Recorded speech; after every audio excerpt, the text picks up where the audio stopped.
Hi, I'm Druella. At my sister's promotion party, surrounded by champagne glasses and fake smiles, she looked me dead in the eye and said, "Your plate's outside, with the dogs."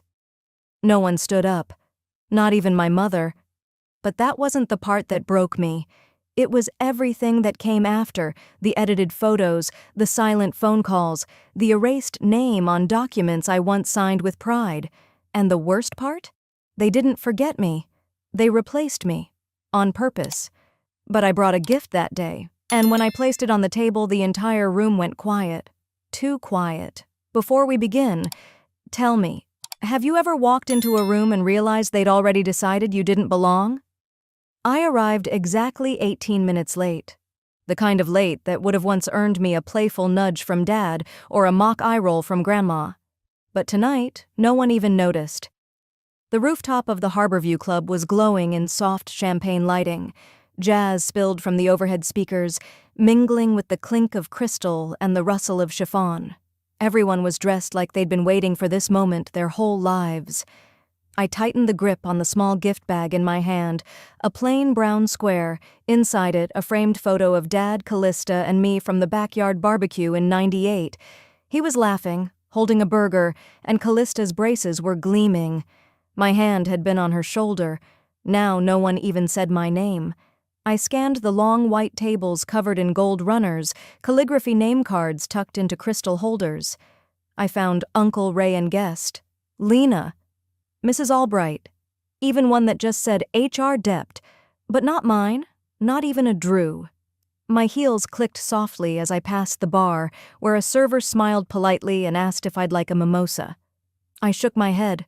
From where I stood, I could see Callista glowing under the arch of roses and camera flashes, her champagne silk dress catching every ounce of light, her signature smile turned up to 11. She was surrounded by co-workers, our cousins, even a few faces from high school. Her voice rose like a bell, announcing punchlines I couldn't hear. I stood beside the drinks table for nearly 10 minutes. No one came over. That's when people began moving toward the main table. Callista took her seat in the middle, of course. One by one, chairs scraped the floor, dresses were smoothed, elbows nudged wine glasses. I waited until most were seated before stepping forward, gift still in hand. Maybe I missed something. Maybe my card had fallen. Then she looked right at me.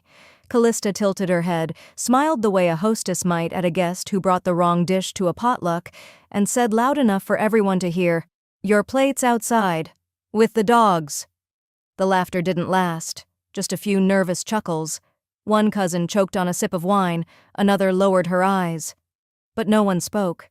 Not Mom. Not our aunt who used to braid my hair during church. Not even Callista's fiancé, who once helped me move into my apartment during finals week. The silence clung to my skin like humidity. I blinked once.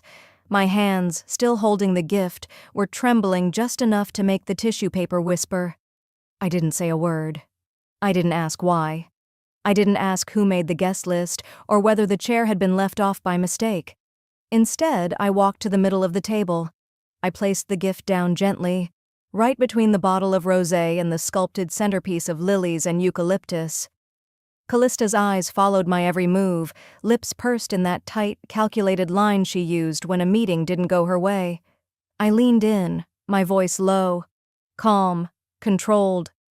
"Look under your plate." Then I turned around. No gasps. No one grabbed my arm. I walked past the waiter holding a tray of shrimp shooters, past the cousin who had winced, past the floral arch, now buzzing with a camera drone. I didn't rush. I didn't cry. I didn't even adjust my coat. At the elevator, I pressed the button once. Behind me, there was only the soft drone of city noise from the edge of the terrace. My reflection in the mirrored elevator doors looked unshaken. I remembered the way Callista once said I was too much emotion and not enough spine. Maybe she should have looked again. The elevator dinged open. I stepped inside. As the doors closed, I caught a glimpse of her face, Callista's fingers hesitating above the edge of her plate, that forced smile faltering, just slightly. I didn't always know how to disappear quietly, but I learned from watching them. The trick wasn't in walking away, it was in leaving just slow enough that no one would dare follow. Instead of heading straight to the elevator lobby, I veered left, toward the far edge of the rooftop. The city buzzed below, glass towers flickering like 1,000 unblinking eyes. I leaned on the railing, letting the cool breeze slap my cheeks, anchoring myself back to something real. My fingers still bore the faint pressure of the ribbon handles from the gift bag. I hadn't even realized I'd been clenching my fists. From where I stood, I could see the side wing of the building, the gallery section, lit softly, lined with oversized portraits and stylized placards, the kind meant to feel permanent. Legacy. I walked slowly toward it, my heels no longer making noise on the softer wood paneling. I hadn't been here in years, but my feet knew the way. Before it became Callista's space, this rooftop gallery had been a rundown co-op struggling to stay open. 5 years ago, I'd negotiated the lease on behalf of a local artist group, pro bono, spent 3 months battling zoning laws, wrote checks when their heater broke mid-February. Callista had laughed at me then, said, "Non-profit stuff is just emotional clutter with no ROI." Now her face was on every wall. Callista hosting toy drives, Callista posing with a city council member, Callista beneath the bold serif title, "Legacy is earned." Funny, I remembered when she didn't know the difference between a grant and a loan. The image that stopped me cold was the main banner, her standing beneath this very skylight, hand over heart, with the words, "Preserving culture, one space at a time." She hadn't preserved this space. She hadn't even wanted it. I stood there, jaw tight, until a soft ping came from my phone. A message alert, group chat. One of the cousins must have posted something. It was a live stream link. Callista's speech, for those who missed it. I should have ignored it, but something made me tap play. Her voice filled the screen, smooth, warm, groomed for microphones. "I wouldn't be here without my family," she began. "My mother, who taught me grace, my brother, who taught me grit, and those who've stood beside me when no one else would." That was it. No pause, no misstep. She kept smiling, eyes glossy, like she was remembering someone heroic. But it wasn't me. I waited for my name. A flicker, a nod. Something, nothing. She never said Druella. I stared at the screen, fingers twitching. That cadence, those pauses, I'd coached her through them when she applied for her internship with the governor's office. I'd spent 2 nights role-playing fake interviews with her on our apartment floor, back when we both lived on boxed pasta and daydreams, and now she used my words to erase me. Back at home, I moved like a machine. Shoes off, laptop open, emails unread. I tried to pretend it didn't sting. I told myself I was too old to be this hurt over a speech, over a name. But betrayal doesn't care how old you are, it lands the same way every time, like you forgot where the ground ends. I washed a mug. Let the water run longer than needed. But my hand paused midair as I glanced up at the fridge.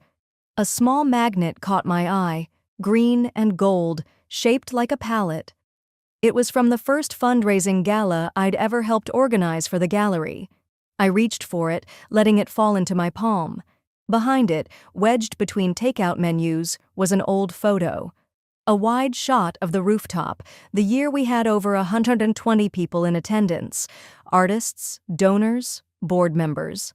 Callista had only stopped by for 10 minutes that night. She didn't even stay for the toast. I zoomed in on the photo. There she was, smiling brightly, front and center, next to the donor plaque. Donated by CK Enterprises. CK Druella Cade. That was my check, my company, my donation. But if anyone saw that photo now, they'd assume it was her.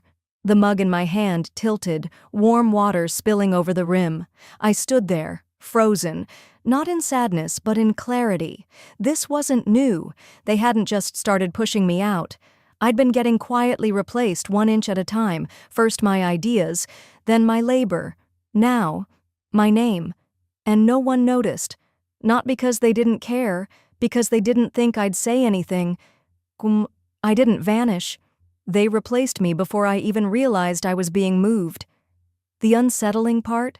How easy it seemed for them, like a photo on a wall swapped out while you were looking the other way. It had been a week since the rooftop party. I hadn't spoken to anyone in the family since that night. Not a single call, not even a lazy, "You okay?" text. It was like the silence was by design, tight-lipped, deliberate.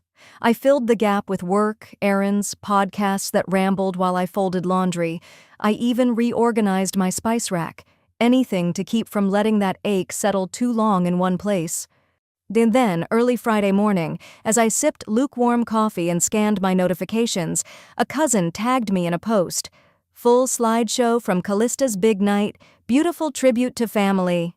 My thumb hovered. I almost kept scrolling, but I clicked. It was a link to a video of the gallery screen, playing during the final toast. A piano instrumental underscored a reel of old family photos. Christmas mornings with wrapping paper midair. Backyard barbecues with greasy plates and uncles in baseball caps. Graduation caps, sparklers on the 4th, baby showers. All of it looked familiar. Familiar like a dream you can't quite grab. Then my breath caught. The rug. The one in the living room I used to nap on when I was 5. The curtains I helped Mom hem before her book club came over. Even the wooden tray with the sunburst pattern. The one Dad built me for art supplies when I turned 11. These were my memories. Except I wasn't in them. Not cropped out. Just never included. Photo after photo, Callista beamed in the center. Holding the baby I used to babysit. Cutting the turkey I used to brine. Even in the photo from that community mural project, I was the one who drafted the grant, and there she stood next to the mayor, paintbrush in hand, smile wide. My hands grew cold. I zoomed into one shot. Thanksgiving 2012. I knew that sweater because I loaned it to her, but only Callista was in the frame. Me? Nowhere. They hadn't erased me. They'd rewritten it so I was never there to begin with. I stared at the screen a long time. Then I set my phone down gently, like it could shatter the rest of me if I wasn't careful. Later that afternoon, I called my mother. She answered on the 3rd ring. "Hey, sweetheart," she said, all lightness and lace. I swallowed, trying to keep my voice level. "Mom, did you see the slideshow from Callista's speech?" A beat passed. Then, "Wasn't it lovely?" I let out a breath. It looked like I was never there, at anything. There was another pause, softer this time, more calculated. "Well," she said, "Callista had the files on her laptop, that's all it was." "But, Mom, there are pictures missing that I know existed. Pictures of me." Joyce sighed. "Honey, we didn't mean anything by it. It's not that serious." I sat down slowly on the armrest of my couch. It felt intentional. "Don't stir things up," she said, the tone slipping into that old polite frost. It was such a nice night.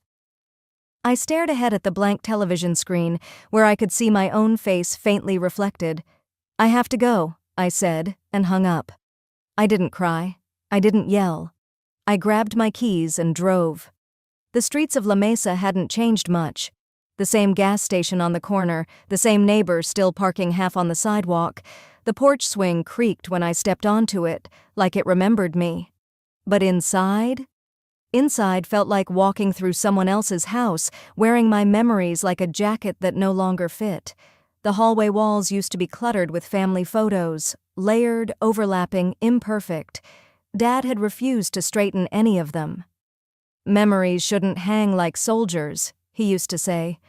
I remember laughing at that when I was a teen. Now the frames were evenly spaced, matching, minimal. Professional prints. Callista with her niece planting tulips. Callista at a fundraiser with a check the size of a surfboard. Her smile in everyone. Perfectly staged. The photo that used to hang at the top of the stairs, me and Dad washing his old Chevy in the driveway, was gone. I kept walking, my pulse somewhere in my throat. In the living room, the stockings were already hung over the mantel. Early, but that was Joyce's style. Except there were only 4, Mom, Dad, my brother Graham, and Callista. The one with the beaded D I'd made in Girl Scouts, gone. I stepped into the kitchen, opened the dishwasher out of habit, like muscle memory still thought I lived here.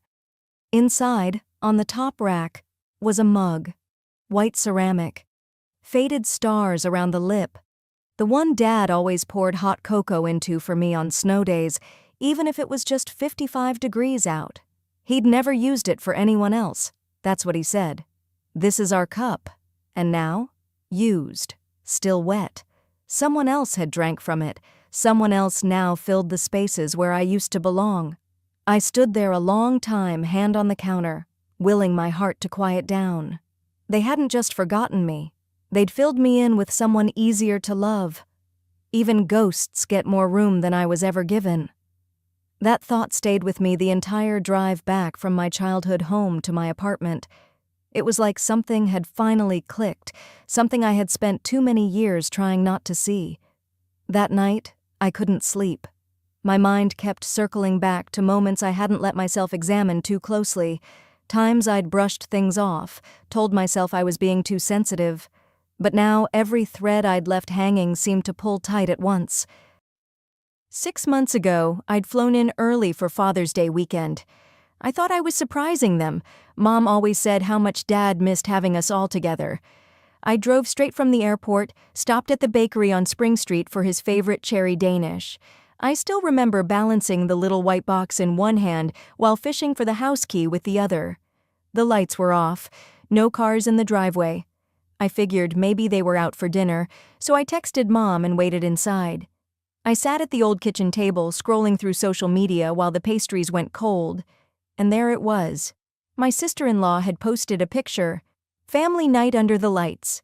The caption was chipper, complete with emojis and hashtags.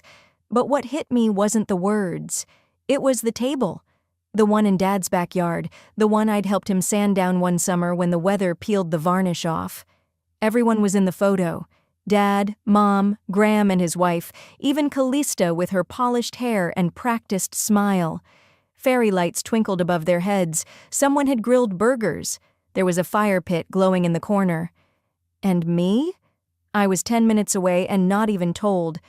I called Mom. My hand shook so much I nearly dropped the phone. She answered after a few rings, her voice casual. "Hey, honey." "I'm in town," I said quietly. "I was at the house tonight. Why didn't anyone tell me about the dinner?" There was a pause, followed by a sigh. "It was last minute, sweetheart. You live far. We didn't want to trouble you." I couldn't speak. I just stood there, staring at that table on my phone like it had betrayed me. Mom kept talking. "It wasn't intentional. You know how things come together quick. And honestly, we didn't think you'd want to be part of a crowd like that." "A crowd like that?" "My family," she added. "Besides, it was Callista's idea. And you know how she is. Once she plans something, it's hard to shift gears." That was the first time I felt it. Not the hurt, but the replacement. Back in the present, I sat in my car in the apartment parking lot, keys still in the ignition, phone resting on my lap. There was a new message. From Callista. "Hey, we didn't mean to upset you, but let's not make this dramatic, okay? Don't ruin the vibe. You know how Mom gets." No apology, no acknowledgement, just instructions to be quiet. Again, don't ruin the vibe. I let my head fall back against the seat. My eyes didn't even sting. The pain was too old now, familiar like a scar you rub without thinking. Eventually, I stepped out of the car and headed upstairs. I unlocked the door, flipped the lights on. The air was stale, like it hadn't been disturbed in days even though I'd only left that morning. I kicked off my shoes, dropped my purse onto the armchair, and walked straight to the hall closet. It took some digging, but I found the box, an old cardboard container with a fading Sharpie label, Dad, Workshop. I brought it to the kitchen table and opened the lid. Inside were old receipts, screws in a tin, wood shavings still clinging to the edges of a stained cloth. Near the bottom, a folded piece of paper, yellowed with time. It was one of his old journal pages. I knew his handwriting anywhere, deliberate, slanted slightly to the right. I unfolded it slowly, careful not to tear the edges. "Peace doesn't mean you don't speak," it read. "It means you know when not to stay silent." My breath caught. He must have written it years ago. But now it landed like thunder in a room too quiet for too long. I leaned back in the chair, the paper still in my hand. It didn't feel like a revelation. It felt like permission. Like something in me had just unlocked. That night I didn't cry. I opened my laptop instead. I started a folder. Nothing dramatic, just a quiet label. For myself.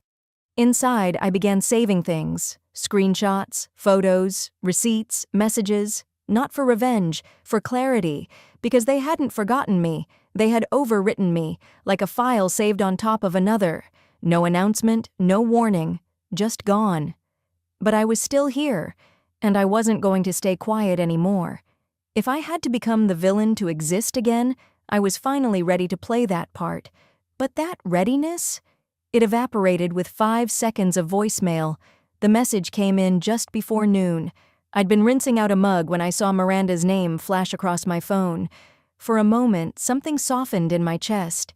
Miranda and I had grown up 5 blocks apart, shared braces, heartbreaks, hangovers. She was the one person I thought I didn't have to explain things to. Her voice came through with that familiar warmth. "Hey, just checking in. I saw you left early the other night. I hope everything's okay." I paused the message, suddenly unsure if I even wanted to hear the rest. But curiosity had its own gravity. I hit play again. "I think maybe you misread the situation. Everyone seemed happy. Maybe it wasn't about you." My spine stiffened. Now she knew. Miranda had been there. She had watched me stand beside the drinks table for half an hour. She saw when Callista humiliated me with a smile so rehearsed it could have sold mascara. She heard the silence afterward, felt the air shift. Now she was rewriting it. Not because she didn't believe me, but because it was easier that way. I didn't throw the phone. I didn't scream. I just stood there, one hand still holding the mug, the other gripping the edge of the sink like it could ground me. I'd been clinging to this fragile belief that at least one person in the room had seen what I did. But the truth was colder than I expected. Even she preferred the comfort of pretending. Later that afternoon, I found myself staring into the bathroom mirror. My reflection looked tired, under-eye circles like soft bruises, jaw set a little too tight. I didn't blink. "Am I the problem?" I whispered. The voice barely sounded like mine. And with that question, the dam cracked open. It wasn't just Miranda. It wasn't just the party. It was the brunch 2 years ago, the one they said was to celebrate family. Same rooftop venue. Sunlight bounced off Callista's designer sunglasses.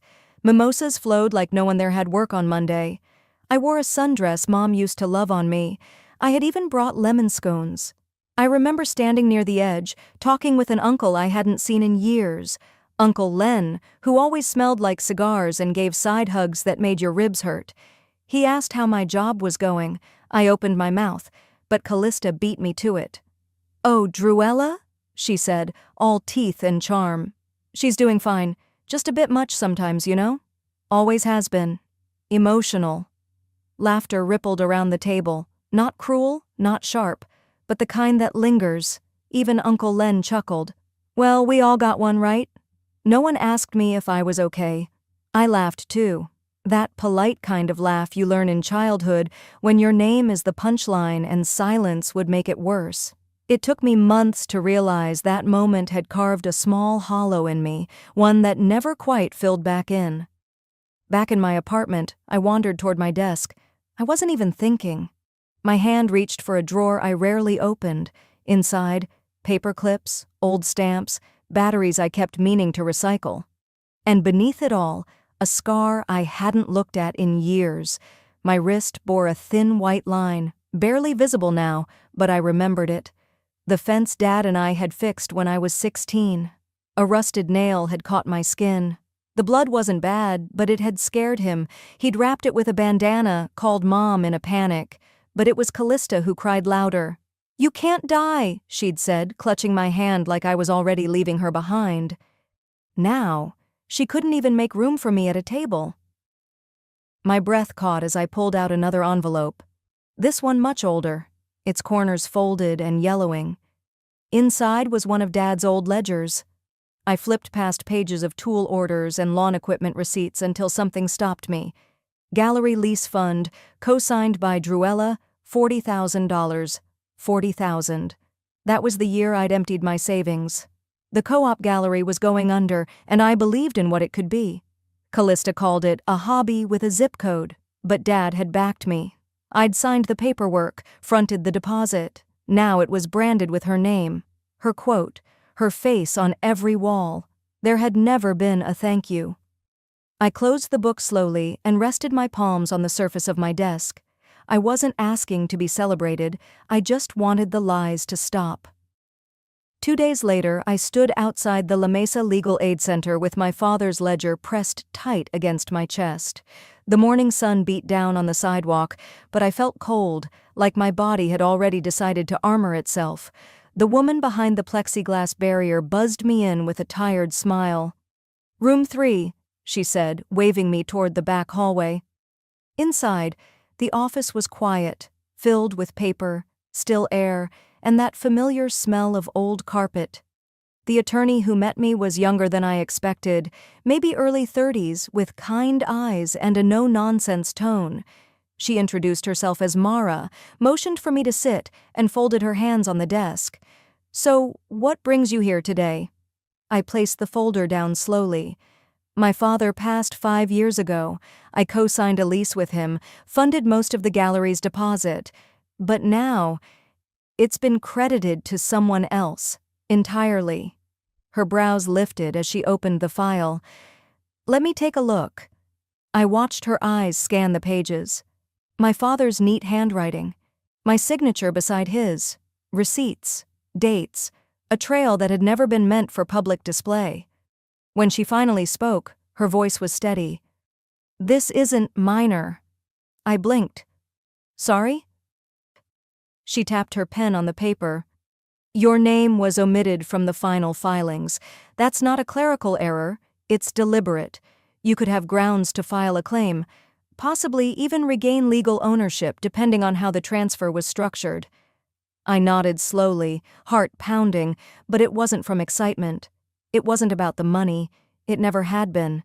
It was about being erased.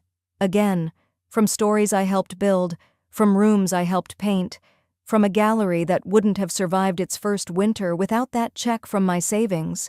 Mara leaned back in her chair. "You don't need to decide now, but know this. What they did? It matters." I walked out of that office feeling taller, even if only an inch. The sunlight didn't seem so sharp anymore. That afternoon, I found myself pulling into Mom's driveway, the same one where I learned to roller skate, the same walkway I'd traced after every high school breakup, and now the same bricks I stepped over to ask a question I already knew the answer to. The kitchen smelled like cinnamon. She was mixing something in the old yellow bowl, the one with the chip near the lip. I'd cracked it when I was 8. She never replaced it. "Smells good," I said softly. She glanced up. "Pumpkin bread." I nodded. "I wanted to ask you something." She kept stirring. "Did you know my name was taken off the gallery papers?" Her hand slowed but didn't stop. The batter moved in lazy circles. "Callista said it was easier that way," she said finally. "You were busy with your job." The words landed like a flat note. Dry. Administrative. "Easier for who?" She didn't answer, just kept mixing. I stepped closer. "You didn't think that was worth telling me?" Joyce finally looked up, eyes tired, voice even more so. I didn't want to pick sides. And just like that, I understood. She already had. She just didn't want to say it aloud. There was no argument, no shouting, just the soft scrape of the spoon hitting the side of the bowl. I walked out before the bread went into the oven. At home, I opened the desk drawer and pulled out the ledger again. My eyes drifted to the scar on my wrist, the one that once reminded me of pain. Not anymore. Now it reminded me of clarity, of how loud Callista had cried when I got hurt, how terrified she'd been to lose me, and how silent she became the moment I stood in her way. That night, I sat down at my laptop. Fingers trembling slightly, I opened a new folder on my desktop. I called it History Untold. Inside, I uploaded the lease, the ledger, my father's notes, screenshots, voicemails, a trail not of revenge, but of record, because they weren't forgetting me. They were building something on my absence. They built their legacy on silence. I was done handing them the bricks. 2 weeks had passed since I left that folder on my desktop labeled History Untold. It had grown heavier, documents, receipts, screenshots, echoes of a life I'd lived but they'd carefully buried. And then came the invite I wasn't supposed to see. Miranda sent me a screenshot. "Callista's hosting a brunch," she wrote, followed by a cautious, "just so you're not blindsided." I wasn't on the guest list, of course, but I didn't need to be. That Sunday I stood in front of the mirror and zipped up the simplest black dress I owned. No jewelry, no makeup, just me. Quiet, deliberate, uninvited. The rooftop venue was a repeat of the one Callista had used before, soft jazz spilling into the morning air, champagne glasses clinking over murmured congratulations, and a cluster of small-time journalists brushing shoulders with non-profit board members. They were all here for Callista. Again. I walked in alone, a small plain box in hand, wrapped in matte paper, no ribbons, no tag. I didn't look at anyone. I didn't need to. My heels clicked against the tile as I made my way toward the long table at the center of the space. Callista was mid-laugh, leaning into a man in a salmon polo shirt. When she saw me, the smile cracked. "Not now," she hissed, her voice tight and hushed as if I were a stain she couldn't scrub in time for the photos. I set the box down, right in the middle of the table, not in her hand, not on the side. Center. "You might want to open that before dessert," I said quietly. Then I turned and walked toward the edge of the rooftop, resting my hands on the glass barrier. The view hadn't changed. The air still smelled faintly of citrus from the hotel's lobby below, but something inside me had shifted. I no longer wanted permission to stand there. Behind me, a hush crept through the crowd. The pianist faltered, the rhythm slowing as heads turned. Someone had lifted the lid. I didn't need to watch. I knew what was inside.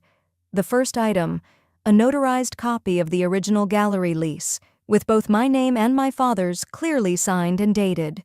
Next, a copy of Dad's will, handwritten, initialed on every page, mentioning how he'd co-founded the studio with Druella's heart, hands, and savings.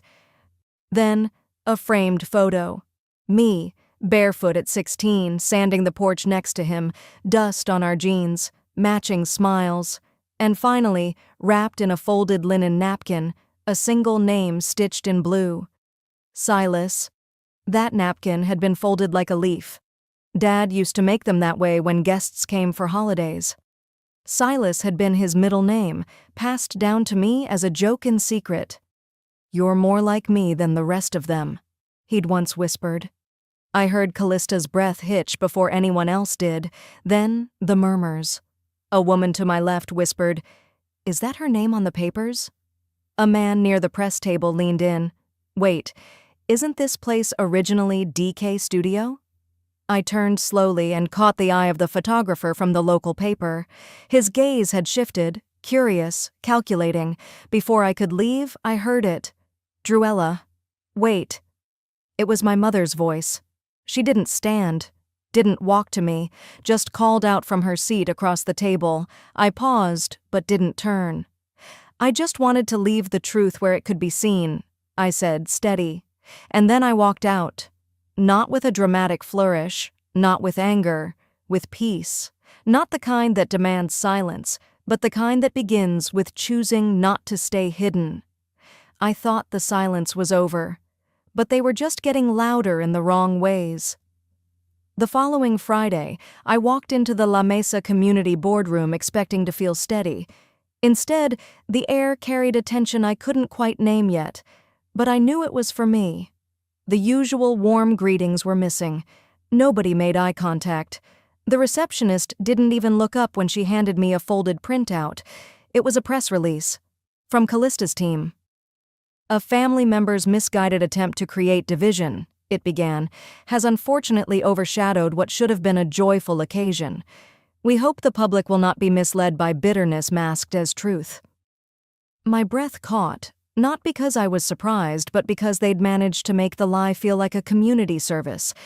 Attached were photos, some of the same ones from the gallery slideshow, cropped tighter now, more curated. You wouldn't have known I'd been there. You wouldn't have known I'd existed at all. I looked up slowly. Every face around the table was pretending to read something else. One of the board members, Melissa, finally cleared her throat and leaned in, her voice trying to sound gentle.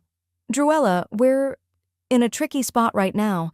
There's a lot of attention around this. The board just feels it's best if we reassign your committee seat, temporarily." Temporarily. That word always sounds so clean. I didn't argue. I didn't even sigh. I just nodded once and stood up, letting the silence fill in everything they didn't have the courage to say. By the time I reached my apartment, the weight of it all had grown into something heavy and invisible, like air thick with smoke. There was a small box on my doorstep. No name, no note. Just taped shut, plain cardboard. I carried it inside and set it on the kitchen counter. After washing my hands and setting down my bag, I returned and lifted the lid. Inside was my father's cocoa mug, the one with the small crack near the handle. The one he used to fill for me every winter with hot chocolate and cinnamon. I hadn't seen it in years. The last time I saw it, it was on the shelf above the sink in Mom's kitchen, behind a row of teacups no one used anymore. Now it was here. Someone had taken it from the donation pile, maybe the housekeeper, maybe a neighbor, but not my mother. That much I knew. And yet that mug, the tiny fracture, the worn glaze, the initials scratched faintly underneath, felt more honest than anything she'd said in years. I sat down and stared at it for a long time. No rage, no panic, just clarity. That night, I didn't scream. I didn't call anyone. I logged onto my computer and clicked open the folder labeled History Untold, and I posted. One post, 3 attachments, the gallery lease, dated and signed, my name as co-signer, a scan of my father's will, his handwriting still neat and steady, a note I'd written 2 years ago, never sent, about how I felt erased from my own family's history. I didn't accuse, I didn't demand. I wrote, I was never angry for being left out. I was broken by how easy it was for them to pretend I was never there. That was it. I hit publish, and then I went to make tea. By the time the kettle whistled, my phone was already buzzing. By midnight, there were over 400 shares. By dawn, there were private messages from strangers. I know how that feels. My sister stole credit for my work too. My mom still denies what she did. Thank you for saying this. None of them knew me, and yet they did. By Saturday morning, a local writer had posted a blog piece titled, "The Quiet Ones Are Always First to Be Forgotten." And for the first time in a long while, I didn't feel invisible. I didn't feel loud either. I felt heard. And finally, the plate they gave me, outside with the dogs, became the mirror they'd have to eat off of. And 2 weeks passed. In that time, I didn't go looking for anyone, and no one came knocking in person. But my phone didn't stay quiet. The first message came from Callista. Her voice, too polished, too calm, spilled out of the voicemail like nothing had happened. "Druella, we should have handled things differently, okay? I just think we both misunderstood each other. Let's not let this get out of hand. You know the press spins things." I listened all the way through, deleted it. Not out of spite, but because there was nothing there I hadn't heard before, words pressed like wallpaper over a cracked wall. Then came Mom's voice, softer, but somehow more cutting. "It's all gotten out of hand. You know how we are. We push, we forget. That doesn't mean it was meant to hurt. Don't let outsiders twist the story, Druella." Outsiders. As if the woman who carried their secrets, paid their bills, held their hands through funerals and graduations, was no longer inside enough. I didn't save that one either. Finally, Miranda. A hesitant tone, like someone walking barefoot across broken glass. Maybe we should sit down, just us, no sisters, no mom. I want to understand better, if that's okay.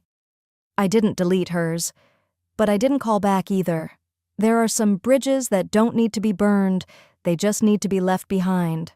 That afternoon, with soft light crawling in from the window panes of my new place in Solana Beach, I pulled the gift box out from the top shelf of my office closet, the same one I placed on that table weeks ago. Inside, I had repacked it myself. Quietly. Not for them. For me.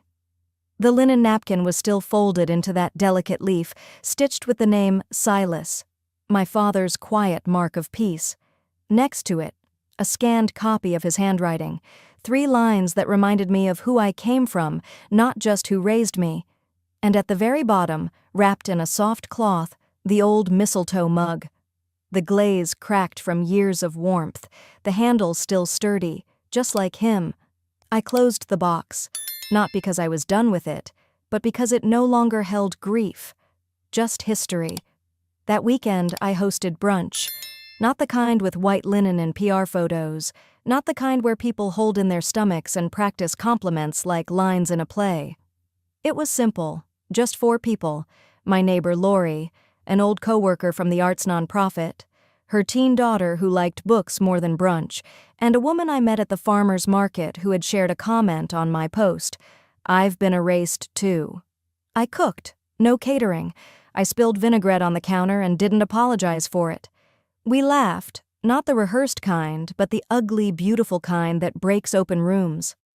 I brought out the old mug and poured hot coffee into it. Lori held her cup in both hands and said, "This feels like home." I smiled. It is. The teen pointed to the napkin on the mantel, still folded like a leaf, now sitting in a glass frame. "What does that mean?" she asked. I paused for a second. "It used to mean peace," I said. Then I looked around the room. At the worn rug beneath our feet. At the books I finally had time to read.